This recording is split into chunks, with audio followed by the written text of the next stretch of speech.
Ação breve. Mateus 7, a partir do verso 24.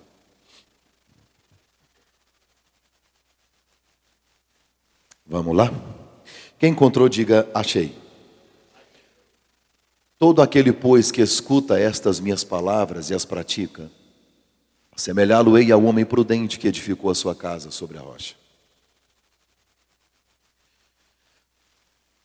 Desceu a chuva, correram os rios, sopraram os ventos, combateram aquela casa, e não caiu, porque estava edificada sobre a rocha. Aquele, pois, que ouve estas minhas palavras e não as cumpre, assemelhá-lo-ei ao homem imprudente que edificou a sua casa sobre a areia. Desceu a chuva, correram os rios, sopraram os ventos, combateram aquela casa, e caiu, e foi grande a sua queda. Aconteceu que, concluindo Jesus o seu discurso, a multidão se admirava da sua doutrina, porquanto ensinava como tendo autoridade, e não como os escribas e os fariseus. Só para nós relembrarmos o que foi dito o mês passado aqui com os casais. Este é o sermão mais conhecido de Jesus, que é o Sermão da Montanha. Aqui nele, segundo John Stott, Jesus trata sobre o caráter do cristão, a justiça do cristão, a piedade do cristão.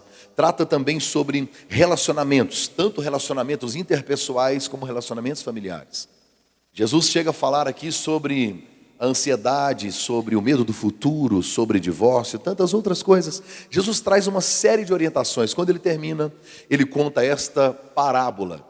Jesus é o maior contador de histórias de toda a história. Jesus contou mais de 30 parábolas, e cada uma delas tinha a intenção de que nós, ao ouvirmos ou lermos, extraíssemos lições práticas para a nossa vida.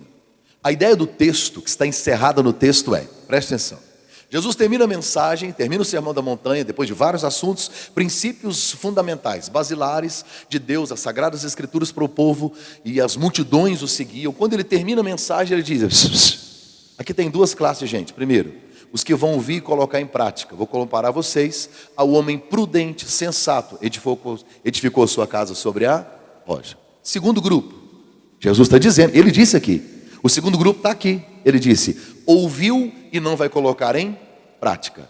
Vou comparar vocês com um homem insensato, imprudente. Se fosse no Goiás era gonorante. Vai edificar a sua casa sobre a areia. Primeira verdade que eu preciso relembrar você. O que muda a sua vida não é o que você sabe, é o que você coloca em prática. Conhece gente que não vem a encontro de casais? Eu sei tudo, sabe tudo, miséria, só não faz nada. Adianta você saber. O que muda a sua vida, seu casamento, não é saber, é colocar em prática. Jesus Cristo, ele disse que nesta casa, nestas duas casas, acontece algo interessante: chuva, vento e rio. A chuva vem de cima, o vento vem nas paredes, o rio vem no alicerce. Não há um lado desta casa que não tenha sido atingido. E aí Jesus Cristo disse que tanto a chuva, o vento e o rio vieram nas duas casas. Qual a diferença entre uma casa que permanece em pé e uma casa que cai? Não são as circunstâncias, é o alicerce. Conheço gente que nunca entrou numa igreja, nunca, e o casamento é top. Conheço gente que está na igreja há 30 anos, pensa numa bagaceira que é o casamento do miserável. Porque o que muda a sua vida não é o que você sabe, é o que você coloca em prática. O cara talvez nunca entrou numa igreja, mas a tataravó falou para a bisavó, que falou para o avô, que falou para o pai, e o cara obedece. Respeito, fidelidade, compromisso, carinho. Você não precisa ser crente para você ter um casamento abençoado. Será que alguém está me entendendo? Fala Deus, fala Deus. São princípios. Porque toda casa tem confusão. Na minha tem, na sua tem. Casamento é a união de dois pecadores. Uma hora vai dar confusão. Ah, vai. Qual foi a solução que Jesus ou Deus encontrou para o pecado? O perdão. Ninguém sobrevive, nenhum relacionamento sobrevive sem perdão. E aí, falando dentro desse assunto, eu falei sobre alguns ventos, algumas coisas que podem surgir num casamento, num relacionamento, numa casa, que podem assolar ou solapar as paredes, o alicerce, como chuva, ventos e rios. Quais são? Primeiro, eu disse canais de comunicação fechados, falta de diálogo. A comunicação entre homens e mulheres já é tensa, já é difícil, porque o dicionário masculino é diferente do feminino. Uma mulher, quando ela diz assim, você pergunta para ela o que foi, se ela falar nada. Uma mulher abre o guarda-roupa e diz, eu estou sem roupa. Na verdade, o guarda-roupa está vomitando nela. E nós homens ficamos estressados, porque a gente não sabe entender o que é de verdade que às vezes ela quer falar. É quase incompreensível. E uma mulher nunca vai direto ao assunto. Normalmente ela corta voltas, porque uma mulher ama ser decifrada. A sua mulher, ela sabe que você está na cozinha, bebendo água, você vai deitar para dormir, ela já está na cama. Ela não te pede água. Não! Ela deita, quando você deita, ela fala assim, estou numa sede.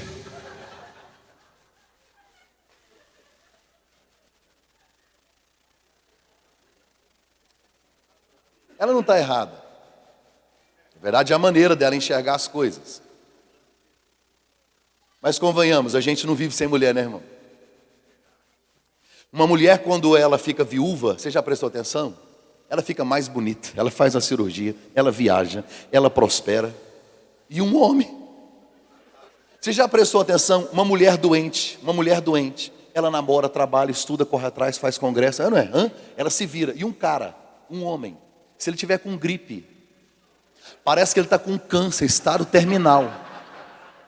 Ele quer morrer.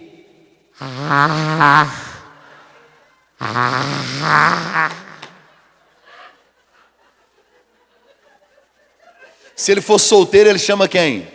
Mãe. E se ele for casado? Mo.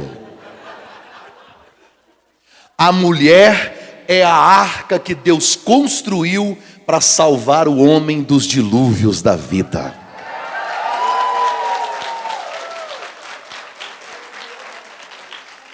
Hoje eu vou vender material.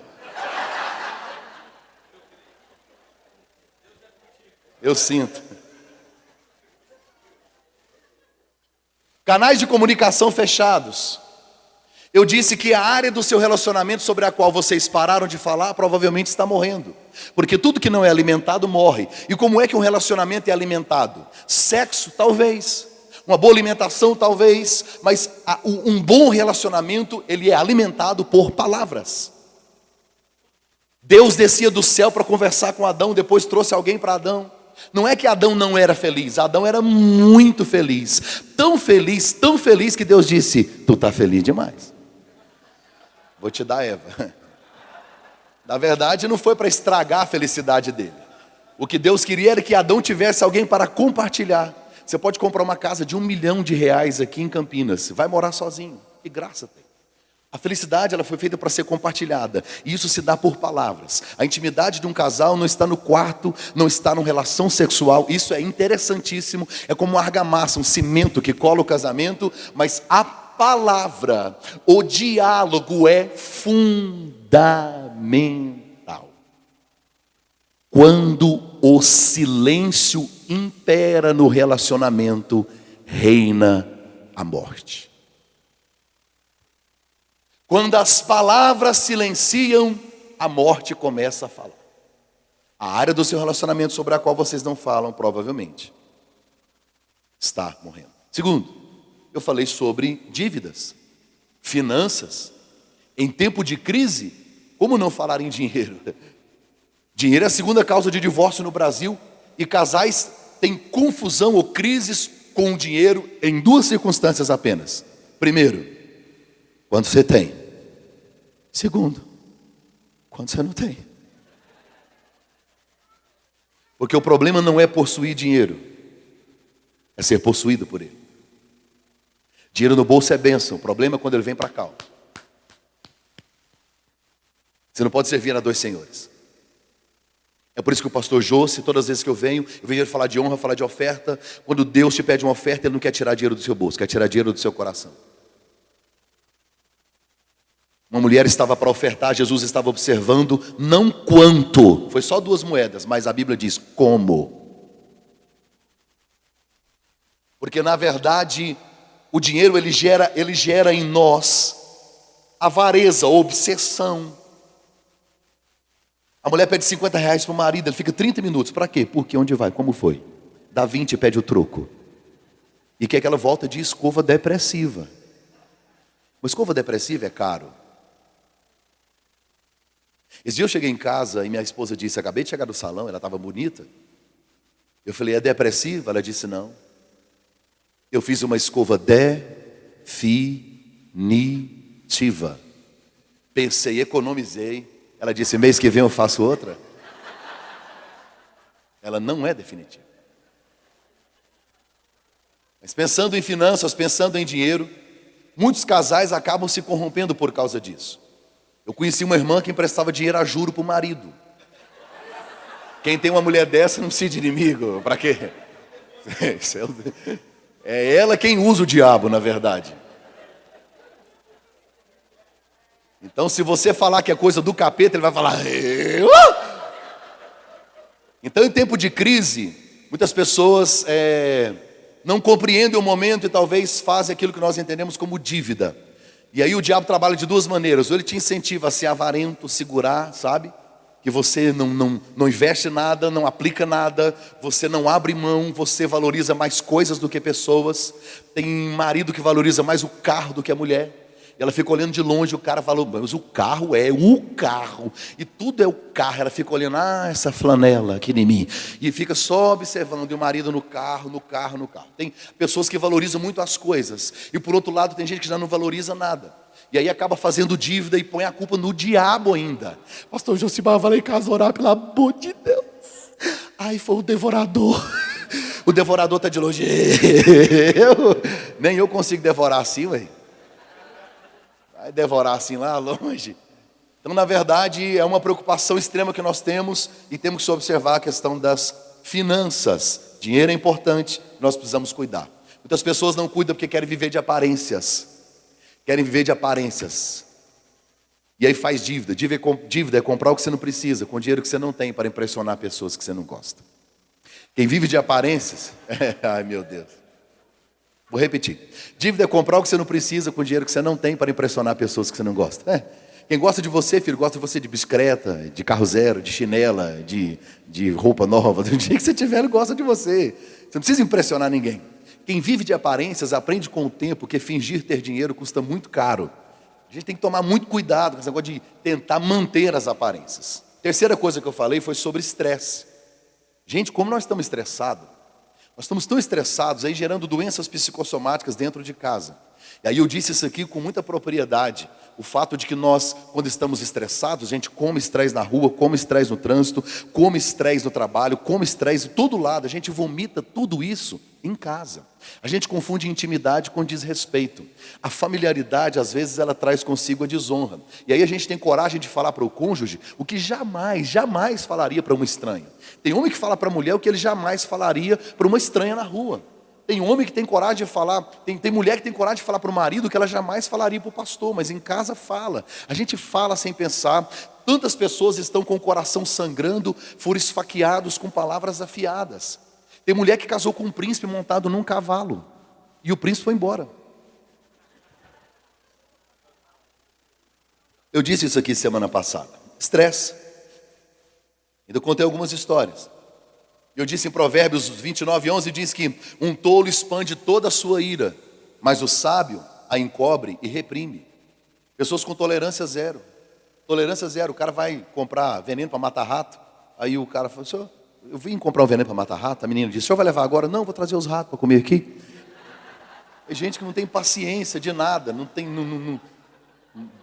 Vivemos estressados, angustiados. Nós estamos na era da pressa. Nós estamos na era da pressa, na era do estresse. Você não conhece ninguém que fala: como é que você está, rapaz? Mas eu estou tão devagar. Mas eu estou tão tranquilo. Não, eu estou correndo. Porque é chique, você fala: estou correndo, eu estou indo, eu estou correndo. Você nunca viu ninguém falar: estou levando meu carro no lava devagar. Ninguém está dizendo: pressa, é pressa, correria, estresse. E a gente vai acumulando tudo isso. E o estresse, quem é psicólogo aqui sabe, eu não sou. O estresse, ele vai estourar em algum lugar. É uma pressão que você está exposto a ela constantemente. Vai estourar ou na sua cabeça, ou no seu coração, ou no seu fígado. Vai estourar no seu cônjuge, no seu casamento, no seu relacionamento com seu filho. Em algum lugar vai explodir alguma coisa. É uma pressão que ninguém suporta ela. Aí eu terminei falando disso, dizendo: olha, coloque o pé no freio antes que você atropele a sua família. O casal completou 50 anos de casado. E aí o repórter foi perguntar qual era o segredo de um casamento de sucesso. Há 50 anos juntos, os casais não ficam 50 dias. O velhinho falou assim: meu filho, abnegação, papapá, mas tem um segredo: nós nunca brigamos. O repórter disse: mas eu fiquei sabendo que essa mulher é nervosa demais. Pois é, mas nós nunca brigamos. Vou te contar. Quando eu casei com ela, essa história é antiga. Quando eu casei com ela, a mãe dela deu para ela uma gatinha siamesa, fofinha, bonitinha, dos olhos azulzinhos.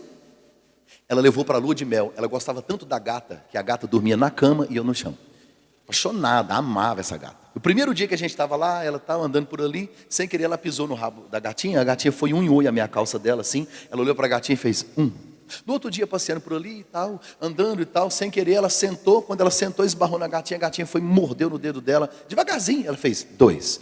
No terceiro dia, estava por ali, papapá. A gatinha, sem querer, pulou no colo, foi descer e arranhou o vestido dela. Ela olhou para a gatinha e fez 3. Pegou um 38, deu 6 tiros na cabeça da gata. Eu falei: você tá louca?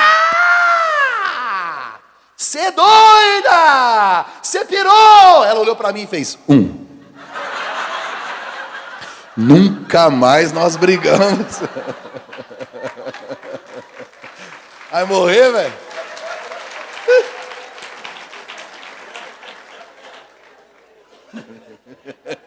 Vai morrer, velho? Esses foram os 3 pontos que eu falei: ausência de comunicação, dívida, estresse. 4º ponto da minha palavra, e aqui eu dou sequência. Qual será uma das tempestades que, talvez por menor que pareça, pode afetar um relacionamento? Confidenciar com pessoas não confiáveis. Fizemos uma pesquisa na nossa igreja recentemente, pastor José. E uma das graves crises que os casais tinham: interferência de terceiros. Gente para botar o bedelho e dar palpite. Interferência de terceiros. Confidenciar com pessoas não confiáveis. Aí eu te faço a pergunta: com quem você confidencia as coisas do seu relacionamento? O Salmo 1, verso 1 diz: bem-aventurado o homem que não anda segundo o conselho dos ímpios. E pior do que o conselho de um ímpio é um crente dando conselho de ímpio. E tem. Com quem que você compartilha? Se a pessoa com a qual você vai falar não tem condições de te ajudar, não fale.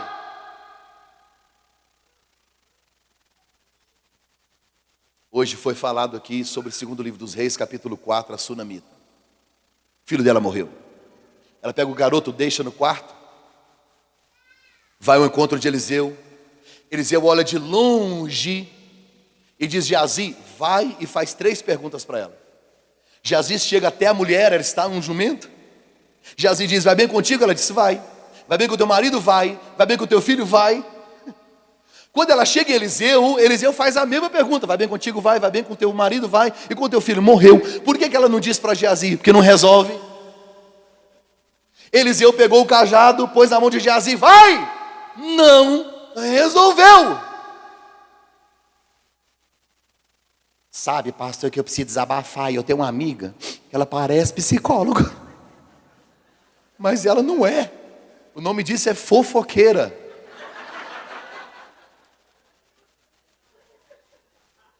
Muitas pessoas te perguntam: vai tudo bem contigo? não estão preocupadas com você, só querem saber se alguma coisa deu errado.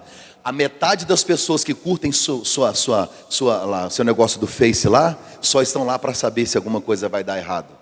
Ei filho, tu emagrece, a miserável vai lá e vai emagrecer, eu vou curtir. Põe lá linda, por dentro tá miséria, bagaceira. Quando eu compartilho alguma coisa negativa do meu relacionamento com quem não pode me ajudar, duas coisas acontecem. Primeiro, aquilo vai se multiplicar, porque a pessoa não tem condições nenhuma de te ajudar. O que ela vai fazer? Ela vai multiplicar isso. Eu falo multiplicar mesmo. Se você diz, estou chateado com meu marido. Deixa eu falar como é que é crente. Porque crente não fala mal dos outros. Não. Querido, não é querer falar mal não, mas... Ou então espiritualiza. Pega o celular. Oi, Joana. A graça e a paz. Hoje eu estou em jejum. Eu vou jejuar o dia todo pela Maria. Estou te ligando para você orar por ela, tá? Tá sabendo não?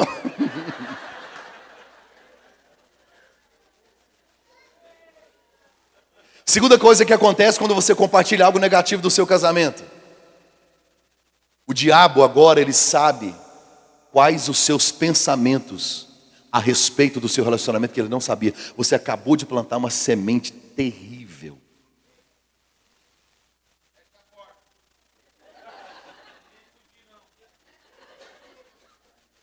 Pastor, eu estou querendo me divorciar. Acho que eu vou me aconselhar com Roberto Justus. Com a Gretchen.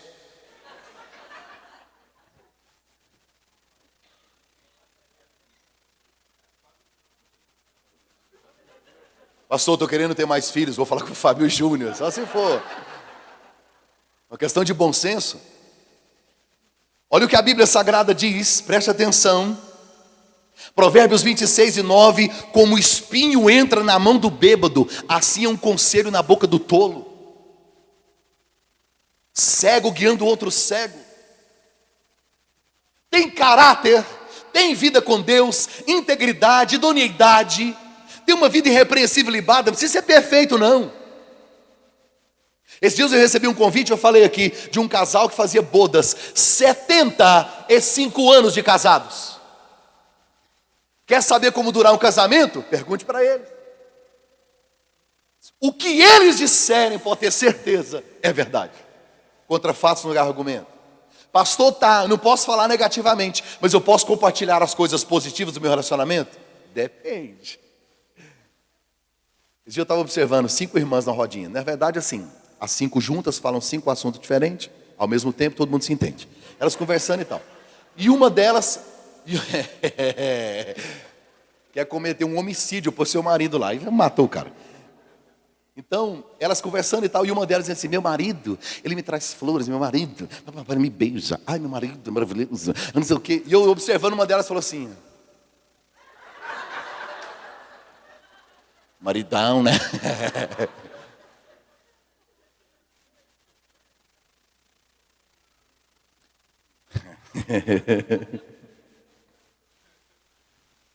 Vou ler um texto de Apocalipse para você. Guarda o que tens, para que ninguém roube o teu coroa.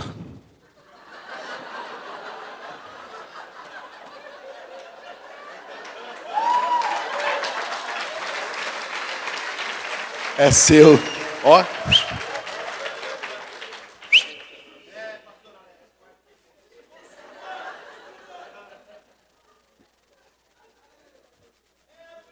Um dia eu cheguei na casa de um amigo. Duas coisas aconteceram comigo interessantes. Um pastor chegou em Goiânia, a gente foi tomar um café, começou a conversar, e a gente tem muita liberdade. Aí ele começou a contar para mim o que a mulher dele fez no quarto um dia antes. Quando ele começou, eu falei, eu não acreditei. Mas ele estava tão empolgado, ele pensou assim, o cara é tão brother, é tão humano, que eu vou, né, meu amigão e tal, vou compartilhar. Quando ele começou, eu falei, mano, deixa eu falar uma coisa. Eu posso ser um homem de Deus, um homem consagrado. Só que eu sou um homem normal. Deixa eu te explicar uma coisa. você está gerando no meu cérebro uma imagem da sua esposa. Quando eu a ver, é a primeira coisa que você gerou no meu coração. Um dia eu cheguei na casa de um camarada, ele trouxe a foto da mulher dele de biquíni. Eles tinham ido passear. Lógico, eu fui para a praia agora com a minha esposa, ela vai usar biquíni, né? Ela não vai de vestido, ela vai de biquíni. Só que eu não preciso mostrar para todo mundo. Ele trouxe e falou, e aí?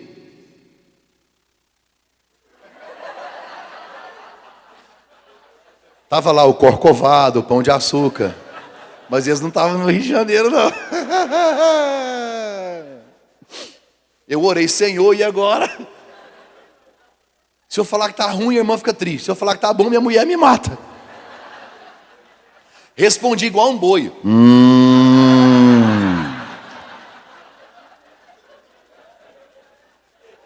Queridão, deixa eu te falar uma coisa. Não coloque na vitrine o que não está à venda.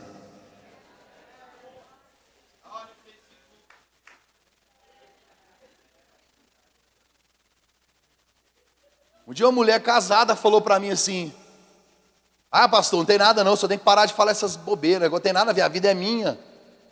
Sou fiel ao meu marido, eu posto mesmo, pastor. E as fotos que dá mais curtida. Falei, querida, não se orgulhe por ter vários homens aos seus pés. Normalmente a mercadoria mais barata é que atrai a clientela. Desculpa aí. Desculpa aí, tá? Fala Deus, fala Deus. Quinto, pessoas próximas tornando-se atraentes. Eu disse pessoas longe ou próximas? Quem era próximo antigamente, né? Dos meus pais, até na nossa época, quem era próximo? Quem estava no trabalho, na igreja, na família ou na escola. Com a internet, quem está próximo? Todo mundo. A infidelidade no Brasil é uma epidemia. Rui Barbosa, sem ser profeta, sem ser crente, profetizou, sem saber. Ele disse, chegará um dia no Brasil, ou ele disse no Brasil não, chegará um dia nesta nação, que os homens terão vergonha de andar honestamente. Lá na faculdade, na escola, no trabalho, quem é o homem idiota? Quem é o palhaço? Quem é o otário? O fiel. É errado ser fiel. O Brasil prega isso, ensina isso. E aí vem a questão das pessoas próximas. Pastor, e meu marido me ama. E daí? Deixa eu dar um recado que vocês não sabiam. Paulo disse, o bem que eu quero fazer, e o bem que eu estou lutando para fazer, não consigo. Estou falando do Paulo, apóstolo Paulo. Sabe o que Paulo está me ensinando? Que quando você aceita Jesus, seus hormônios ficam tudo desviado. Tem hormônio que não desviou não, está endemoniado. Qual o seu nome? Testosterona. Eu vou matar ele.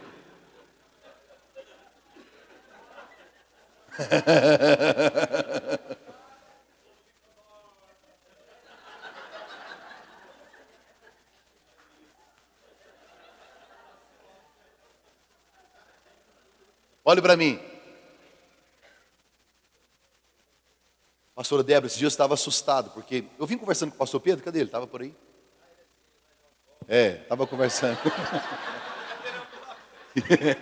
Está de rodear a terra, né? Ele foi rodear a terra e andar por ela. Ele esteve recentemente em Amsterdã, uma das cidades mais promíscuas do mundo. A Holanda proibiu um site que no Brasil é autorizado. Chama Site da Infidelidade. O slogan do site é, se a vida é curta, curta um caso. Esse site existe no Brasil, gente. O nosso país é reconhecido lá fora, não como o país que o evangelho cresce, mas o país da maior parada gay do mundo e o país do carnaval.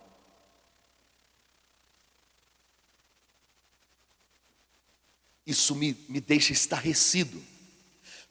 Por que as pessoas traem? Primeiro, descuido com a tentação. O texto sagrado da Bíblia diz assim: era tempo dos reis irem à guerra. Davi estava onde? No palácio. Aonde? Na sacada, fazendo o quê? Vendo a irmã tomar banho. Graça e paz, querida. Vamos tirar uma selfie.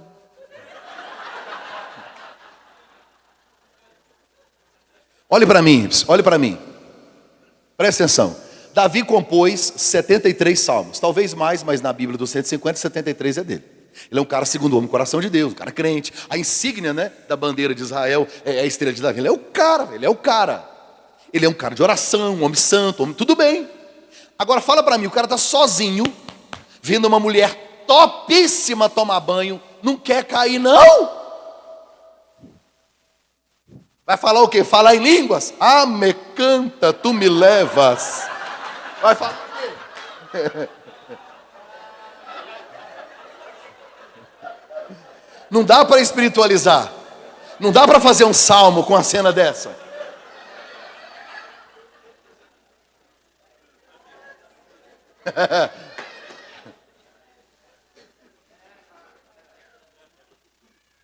Como não cair se você não sai do lugar da tentação? E o lugar da tentação pode ser o seu computador, que hoje você tem acesso a tudo no seu celular. A mulher falou para o marido: prova que você me ama. O marido falou: prova agora. O homem gosta de desafio. Prova agora. O homem gosta disso. Agora. Ela falou assim: luta com o leão. Aí ele: leão? Aí eu vou morrer. Me dá outro desafio, mãe. Deixa eu ver seu WhatsApp. Aí ele: cadê o leão? Essa história está lá no meu livro. Olhe para mim. Preste atenção. Olhe para mim. Um dia um cara falou para mim assim: minha mulher não mexe no meu Face, não mexe em nada. Quero privacidade. Eu falei: se você queria privacidade, então não casasse. Sua mulher tem que ter sua senha, mexer nas suas coisas. Não se esconde o que é verdadeiro.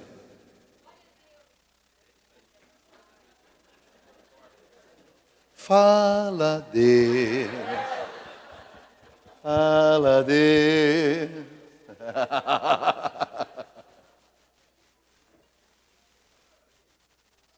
Se eu falar no meu Facebook aqui agora, aparece lá no celular da minha esposa. Daí? Não se esconde o que é verdadeiro?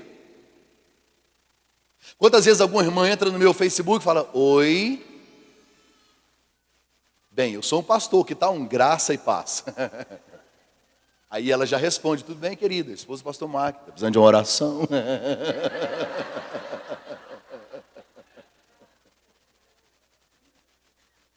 Por que as pessoas traem? Descuido com a tentação. Autossuficiência espiritual. Comigo? Jamais. A Bíblia diz que a mulher de Potifar, já ouviu essa história de José? Sabe? José, escravo na casa de Potifar, tal, virou mordomo. A mulher de Potifar. Aqui na minha Bíblia, na sua não tem o nome dela, aqui em Acrescentares. Aqui depois de Heresiastes, mulher de Potifar, dona Poti. A Bíblia não diz, eu estou falando de autossuficiência espiritual. A Bíblia não diz que ela tentou uma vez. Perceba que a Bíblia diz que ela insistia. Porque como mulher, quando quer uma coisa, você conhece a mulher. Mulher, quando, viu? É o único ser capaz de lutar contra o próprio cabelo, a vida inteira. É tenso. Mulher, quando quer um negócio, filho, fica 3 horas sem respirar, mas a cinta tá aí, tira não. Mulher é firme, não, firme. Mulher, quando quer um negócio, e a mulher do Potifar, a Poti, insistiu com José e tal, e nada. José acordou um dia, olha a mensagem. Oi, Jô. Jô de José. Estou te esperando, hein? Poti. No outro dia ele entrou no computador, entrou no Orkut. Porque o Orkut é da época dos faraós, né? Quando ele entrou no Orkut, tinha o Scrapped. Então lá, oi Jô, tô te esperando. Um dia ela fechou ele no canto. O que ele fez, gente? O que ele fez? Ele correu? Diga comigo, medo. O que te faz correr? Medo. Ele poderia ter ficado e dito assim, ô filho. Primeiro que Potifar não tinha uma mulher feia. Eu poderia ter dito, oh, querida. Quem gosta de mulher feia é salão de beleza. Você não tenta ninguém. Outra atitude de José era olhar para ele e falar, sai para lá, jacaré. Eu te afogo. Sai que eu te furo toda. José fez o quê? Fugiu.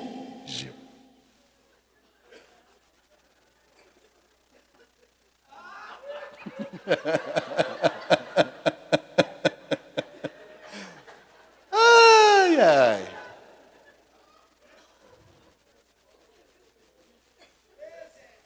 A Bíblia diz assim, ó. Repita comigo, eu vou dizer, você fala o final. Eu vou começar o texto e você termina. Resistir ao diabo. Só quem fugiu foi José. Só que o José está fazendo algo que Paulo citou lá na frente. Fugir da prostituição. Vamos juntar os dois textos? A Bíblia está dizendo que se você encontrar Lúcifer na rua da sua casa, no nome de Jesus, não vai sozinho não que você vai se lascar. No nome de Jesus, parte para cima dele, resiste. Repreende ele, expulsa demônio, expulsa câncer, ora. Vai para cima. Mas se a oportunidade for sexo, corre você. Eu prefiro ser um covarde vivo do que um herói morto. Por que as pessoas traem autossuficiência? Acha que ora muito, acha que comigo não. Um dia um rapaz falou para mim, pastor, eu sou fiel. Eu falei, você é fiel? Não, você é feio.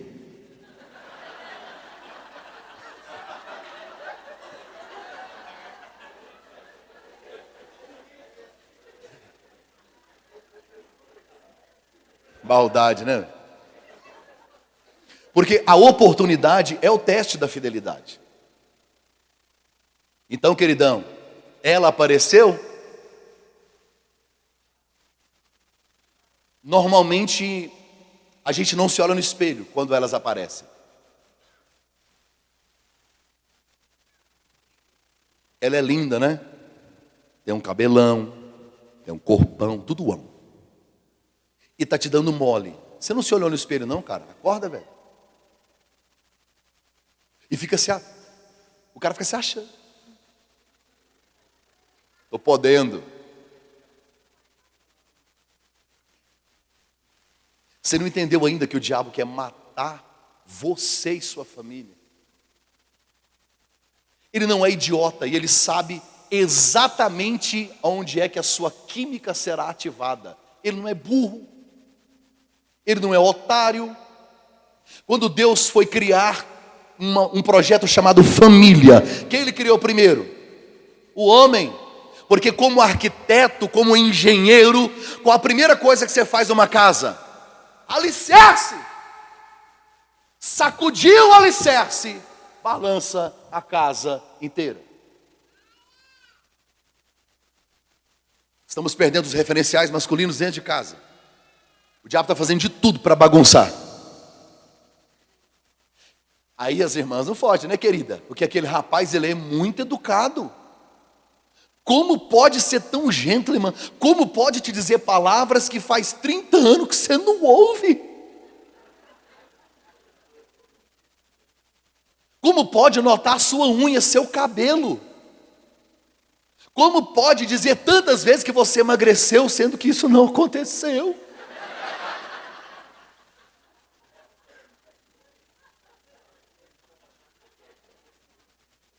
Corre, José!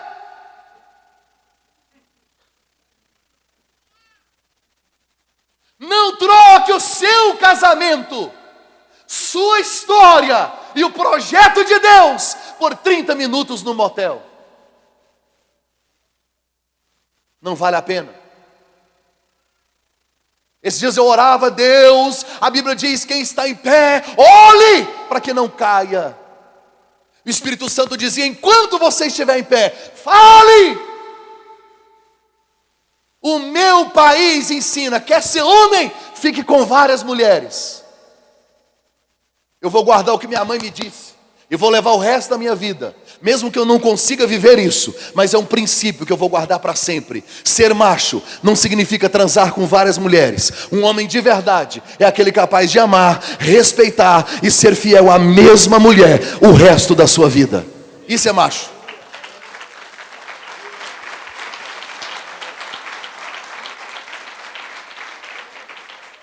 Tem gente que trai por autossuficiência. Tem gente que cai e é infiel por carência. Vai procurar lá fora o que não encontrou em casa. Deixa eu te falar uma coisa. Às vezes, nem sempre, às vezes, a infidelidade é uma erva daninha que nasce no jardim mal cuidado. A gente vai deixando, o cônjuge vai dando sinal, vai falando, vai avisando, vai dando um sinalzinho, vai sendo ignorado, A indiferença mata o relacionamento. Por que as pessoas erram? O que é a infidelidade com pessoas próximas? Falta de temor a Deus.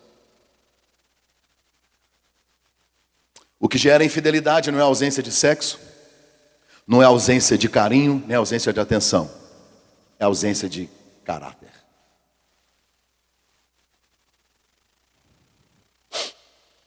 Sexto. Eu vou falar. Sexto. Abstinência sexual. Relação sexual com frequência espaçada. O que é isso, pastor? Lá em casa é 4. Uma no verão, uma no outono, uma na primavera. Do inverno não, né, pastor Alex? Faz frio.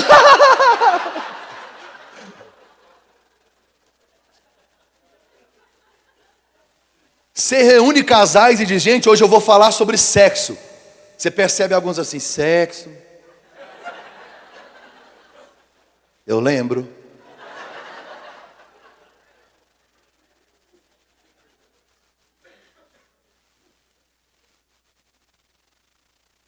Quando nós somos solteiros, Deus ordena que a gente se abstenha, né?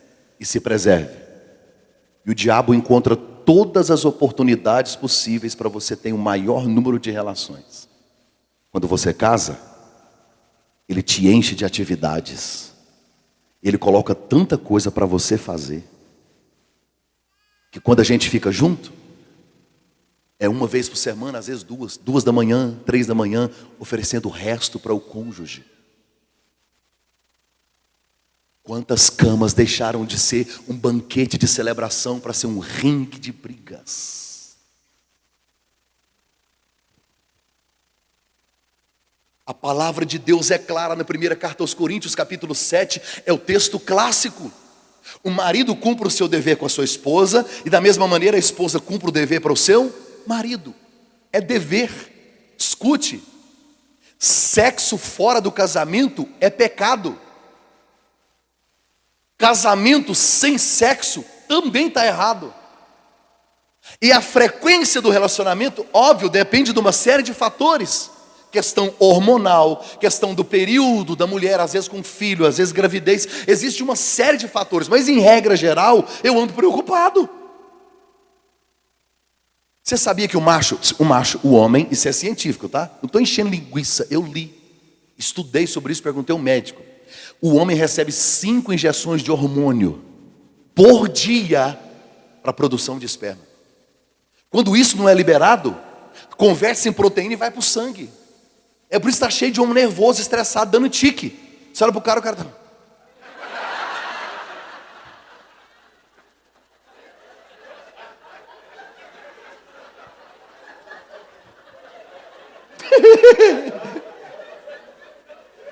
Tá nervoso, irmão? Vai coisar, emagrece, faz bem para a pele, cria liga no relacionamento.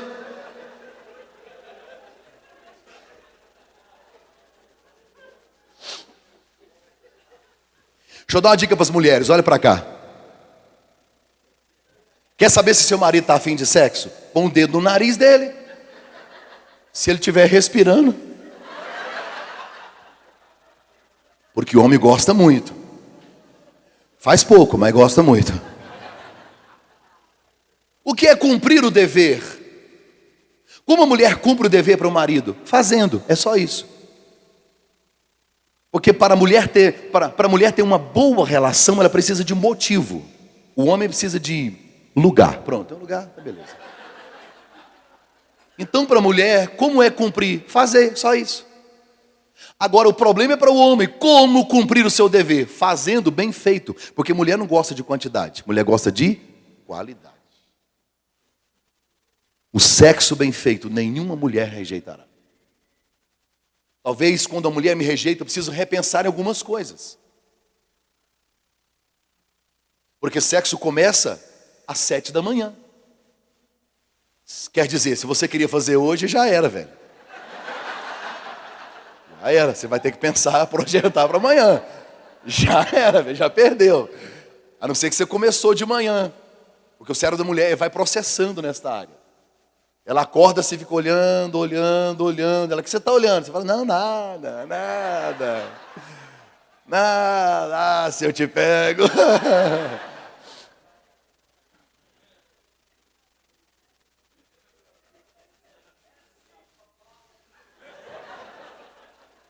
Olhe para mim. Olha o que a Bíblia diz em Provérbios 5:15. Bebe água da tua própria cisterna. De qual cisterna? Da sua! E o texto está falando de sexo. Das correntes do seu poço. Olha o que Salomão disse. Salomão está falando de sexo. É o cara que mais entende isso na Bíblia. Não discute com ele, não. O cara teve 1000 mulheres, queridão. Fica na sua e obedece o cara é top. Entendeu? O cara é fera. Bebe água da tua própria cisterna, das correntes do teu poço. Aí ele fala assim, olha a pergunta. Derramar-se-iam as tuas fontes para fora, quer dizer, se não beber vai derramar, querido. Você olha, e não para os estranhos. Seja abençoado, bendito o teu manancial. Ou seja, a fonte onde jorra a água, a fonte do prazer, o órgão genital. Seja abençoado e alegra-te. Regozija na mulher da tua mocidade, como corça amorosa e graciosa, cabra maltesa. Sacinte os seus seios em todo o tempo, e pelo seu amor ser encantado perpetuamente. Água.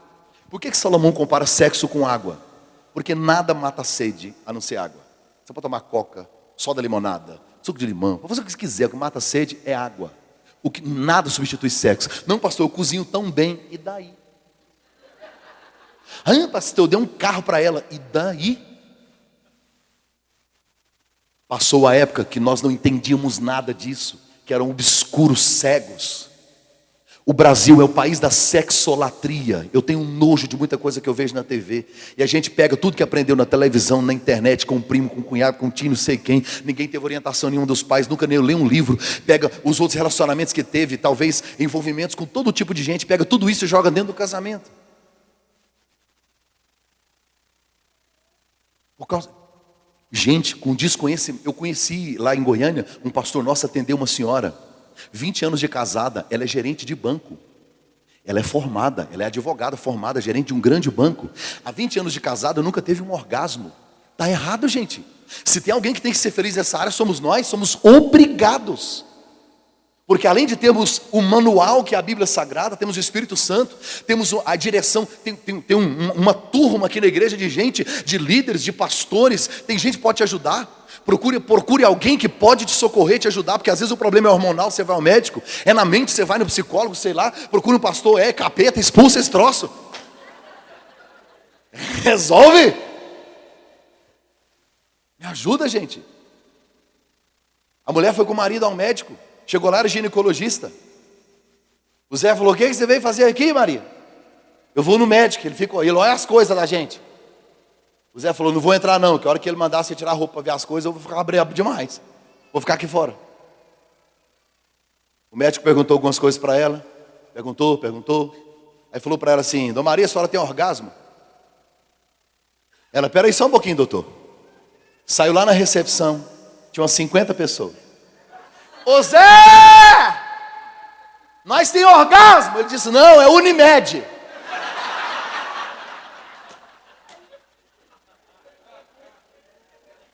Até quando, gente? O que a Bíblia diz? O meu povo se perde por quê? Por causa de falta de conhecimento. Olhe para mim, tem um livro que fica na cabeceira da minha cama, um livro dessa grossura. Não foi eu que escrevi. São dois médicos, especialistas no assunto, são pastores americanos. O livro chama Celebração do Sexo. Tem 300 páginas, não é um livro que você lê ele de uma vez, é um livro de consulta, ejaculação precoce. Aí você abre lá, aí tem as imagens, tem o conselho do médico, como que a sua esposa pode te ajudar num exercício. Aí tem lá, reposição hormonal. Ah, pastor, o meu é frigidez, o meu é disfunção erétil. Ah, pastor, eu tenho dúvida nisso. Massagem e tal, coisa de crente, gente. E a gente fica ralando, sofrendo, feito bomba aí. Eu tenho uma preocupação exagerada com os casais que hoje veem pornografia para aprender a fazer sexo. Não traga utopia para a sua realidade. Aquela lambança não foi inspirada por Deus. Se não foi inspirada por Deus, não há neutralidade no casamento. Quando você abre uma janela pornográfica no seu quarto, você deu uma legalidade para o diabo entrar lá. Pare com isso hoje, agora. Deleta, apaga, limpe o seu relacionamento. Você não precisa disso. Tantas coisas eu poderia falar nessa área. Outro dia eu volto para falar só nessa área. Uma mulher foi com o marido no zoológico. Eles estavam em frente à jaula do leão. Desculpa, do macaco. Os dois estão vendo o macaco. O macaco chegou pertinho da grade, olhou para ela e fez. Ela, uai, Zé. Macaco estranho, né? Ah, macaco mesmo, eles empolgam com a gente. Zé, meio empolga com gente. Aí ela pegou, deixou a alça da blusa cair. O macaco. Ela empolgou porque já tinha muito tempo que ninguém se animava com ela assim.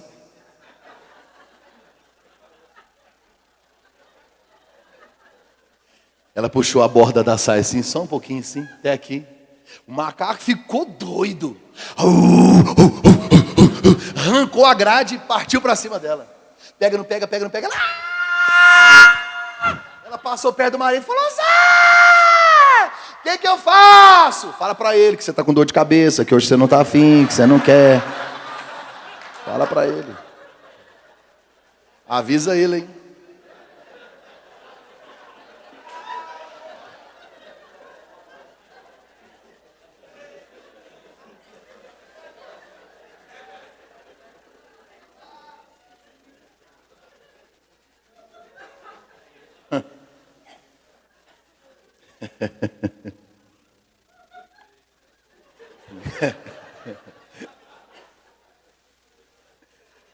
Tá todo marido aqui pensando: que dia que eu vou levar essa mulher no zoológico?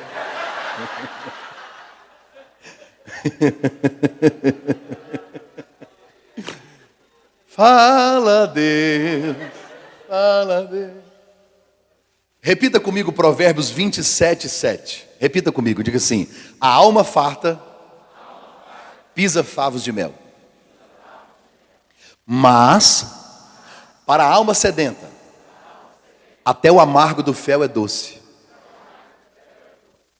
Escute, o texto sagrado diz assim, que a alma que está farta vê o mel e pisa, quer dizer, rejeita.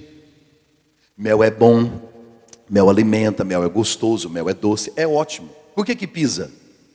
Porque está farto. Agora, para a alma sedenta, até o amargo do fel fica doce.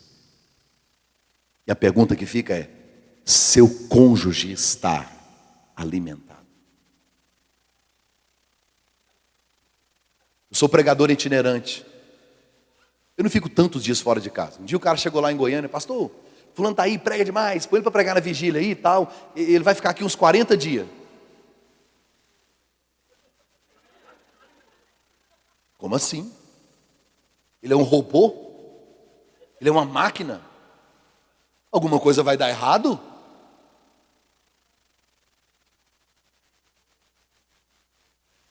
A Bíblia diz para a gente não se afastar, a não ser que seja muito consentimento. E a Bíblia diz assim: não por muito tempo. Por quê? Para que o diabo não vos tende.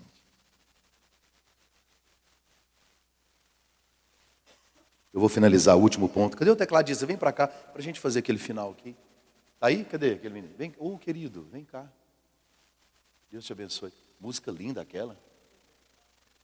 Você é casado, né? Cada milagre nessa igreja, um negócio forte aqui.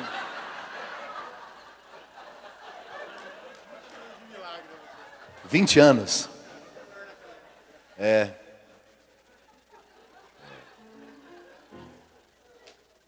Ela fez um ato de caridade. Nós vamos orar por ela. Brincadeira. Só um fundinho. Pastor, qual a última tempestade? Qual a última crise que pode, assim, destruir mesmo uma casa, um relacionamento, uma família? Aí é tudo junto, chuva, viu? Qual é? Quando Deus e sua palavra não encontram lugar na nossa casa. Você pode ter um bom sexo, você pode ter uma boa gestão financeira, você pode ter um monte de coisa. Mas se ele faltar, faltou tudo. E o que eu acho extraordinário em Deus é que a Bíblia diz que a água do mar cabe na palma da mão dele. O céu é o seu trono e a terra o escabelo dos seus pés. Ele põe nome e chama chama as estrelas pelo nome. Ele é enorme. Ele pode tudo. Tem todo o poder, mas ele só entra na sua casa se for com: eis que estou à porta e bato. Em Apocalipse tem uma igreja que Jesus está fora dela. Se há a possibilidade de uma igreja sem Jesus, pensa uma casa. Quando é que Deus não tem primazia na minha casa? Quando a pornografia está lá, você pode ter certeza que ele não vai ficar lá. Quando o xingatório, quando as brigas imperam, o silêncio desafiador, quando humilhamos um ao outro, quando as músicas que tocam lá não atraem a presença de Deus. Tem casa que faz tempo não se abre Bíblia mais, não se ora mais. O maior desafio da minha geração não é trazer a família aqui, é levar Deus para a sua casa, porque nós secularizamos. Quando temos tempo, vimos a casa de Deus. Caso contrário, na nossa casa a internet está sempre ligada, a TV está sempre ligada, e nós nunca temos tempo. Eu fiz um culto lá em casa. A gente sempre faz culto, mas eu não esqueço, eu fiz um culto. Eu e minha esposa, tenho 3 filhos, são lindos, a cara do pai, top, 3. Eu pedi o mais velho para tocar, e ele está aprendendo a tocar. Ele só sabe 3 notas, e a música tem uma 7. E no dia que ele nasceu, a afinação estava de férias. Demora um pouquinho mesmo a entender. Aí ele pegou o violão. Aí ele está lá: entra na minha casa. Ele cantando e eu pedindo perdão: Senhor, tem misericórdia e tal. Aí eu pedi o do meio para fazer a leitura bíblica, aprendendo a ler, mas a gente queria motivá-lo, e o texto era muito grande. Ele vai trocando Jesus com Genésio, e aquela confusão toda. O mais velho, falei: para de ir. O menorzinho, 5 anos. Falei: ora, Nicolas. Christopher Frederic Nicolas. Você não vai ver rico com esses nomes. Rico é Maria, Antônio, João, Josimar. Pobre é Washington, Jeffrey, Ryder, Stiver, Fiverr.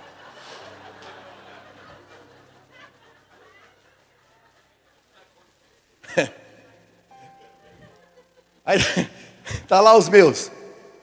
Aí eu falei pro pequenininho Nicolas, 5 aninhos: ora. Aí ele falou: não, mamãe ora e eu repete. Falei: beleza.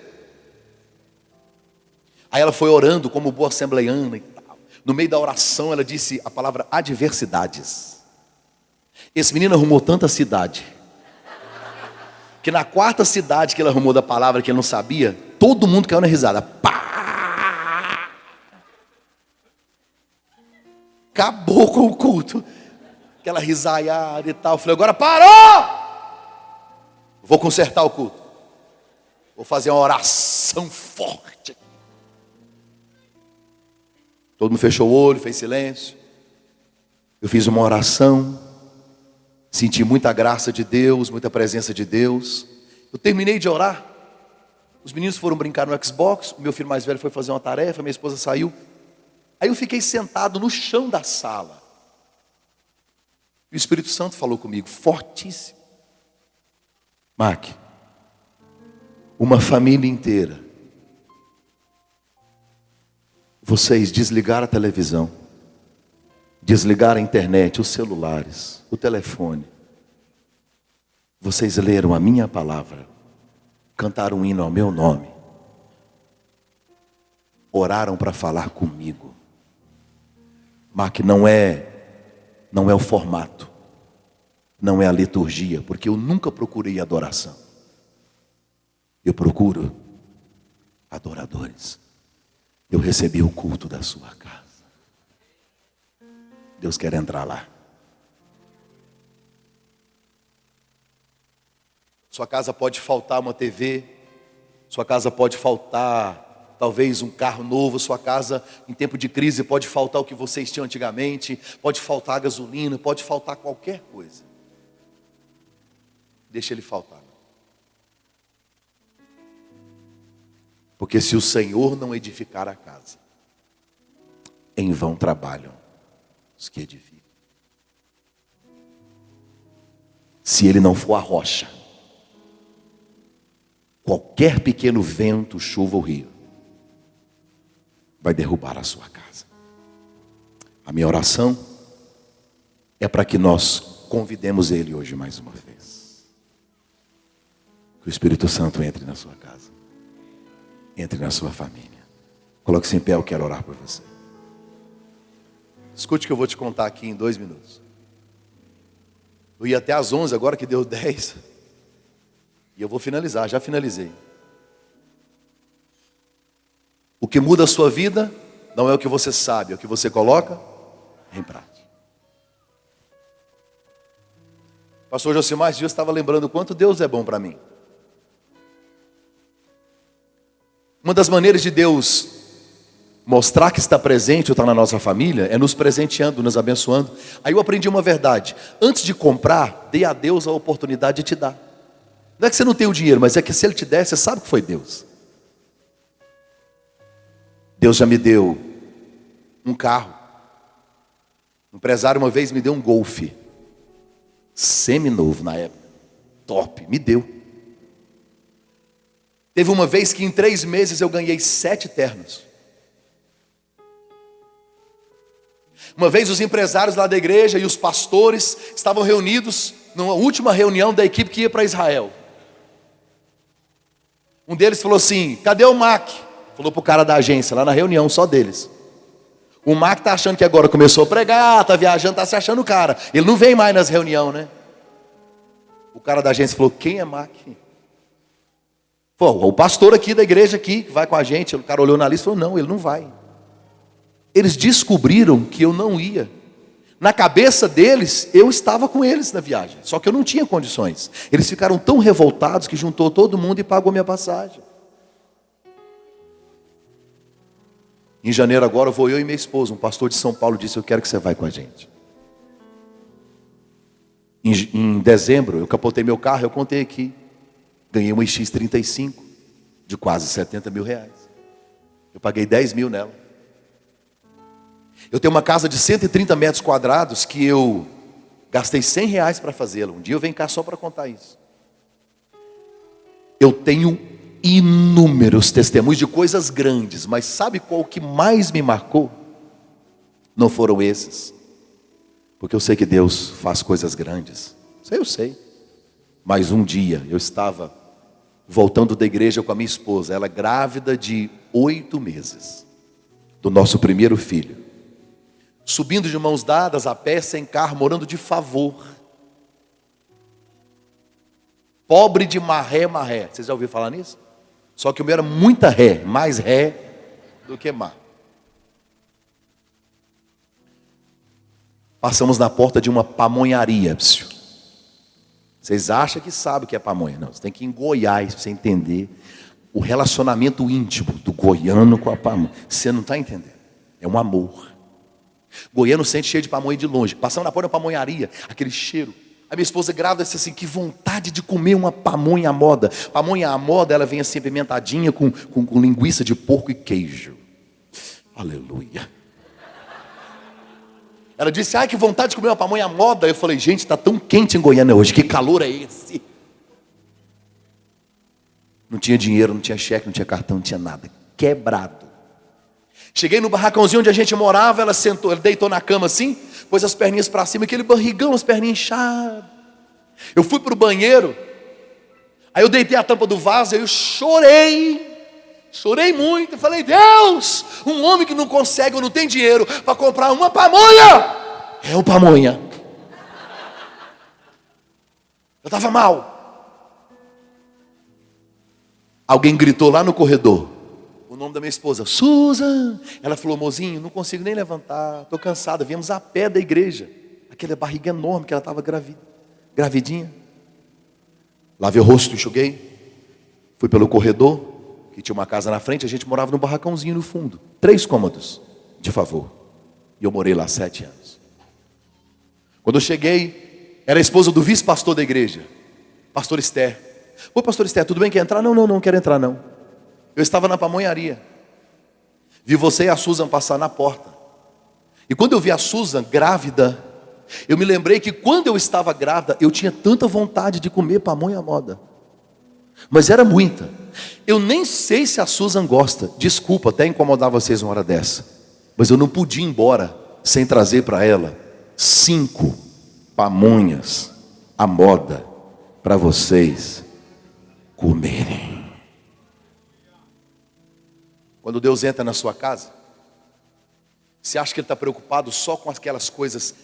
Ele também está interagindo, interessado na troca do seu carro, na crise financeira, na empresa, nos negócios. Mas o que eu acho extraordinário em Deus, e Ele tem me provado isso todos os dias, Ele sabe se você precisa trocar um óculos, se aquele creme acabou, se você não foi no salão, porque aquela semana você ia economizar, você mesmo fez a sua unha. Ele sabe se o seu filho teve que trocar de escola. Ele sabe se aquele livro que você queria comprar, ou aquele brinquedo que ele pediu. Eu acho Deus extraordinário. Esse é o Deus que eu vim pregar. E eu vim como profeta de Deus, para lhe dizer que se você abrir a porta da sua casa, 2015 será um dos melhores anos da sua vida. Abraça o seu cônjuge. Ó Espírito Santo, nós pedimos ao Senhor a tua bênção. A bênção financeira, a bênção espiritual. Ó Espírito Santo, nós convidamos o Senhor, gentilmente, entra mais uma vez lá na nossa família, na nossa casa. Visita os nossos filhos. Nós queremos a ajuda do Senhor no nosso quarto. Queremos a ajuda do Senhor nas nossas finanças. Ó Deus, não deixe que nossa casa venha a ser abalada. Nenhuma rachadura, nenhuma trincadura. Que nada, Deus, nada venha afligir ou interferir a presença do Senhor no nosso lar. Ó Espírito Santo, eu peço a tua graça, a tua bênção e a tua paz. Em nome de Jesus. Amém. Amém.